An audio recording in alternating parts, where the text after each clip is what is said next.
ভূমিকম্পের পর রাতে ঘুম কেন আসে না? ভূমিকম্প থেমে গেলেও আপনার ব্রেইন থামে না, তখনও অ্যালার্ট মোডে থাকে। কারণ আপনার ব্রেইন মনে করে বিপদ এখনও শেষ হয়নি। তাই আপনার সারা স্নায়ুতন্ত্র জেগে থাকে, যেন আবার কিছু হলে সঙ্গে সঙ্গে রেসপন্স করতে পারে।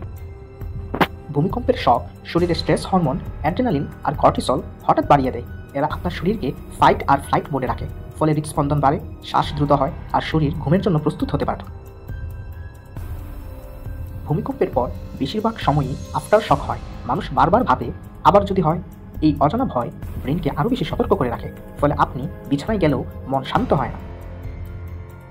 স্ট্রেস আর ভয় মেলাটোনিন নামের ঘুম হরমোন কমিয়ে দেয়, যেটা ঘুমের জন্য সবচেয়ে গুরুত্বপূর্ণ। তাই অনেকে রাতভর বিছানায় শুয়ে থেকেও ঘুমোতে পারে না, আবার হালকা আওয়াজেও ঘুম ভেঙে যায়।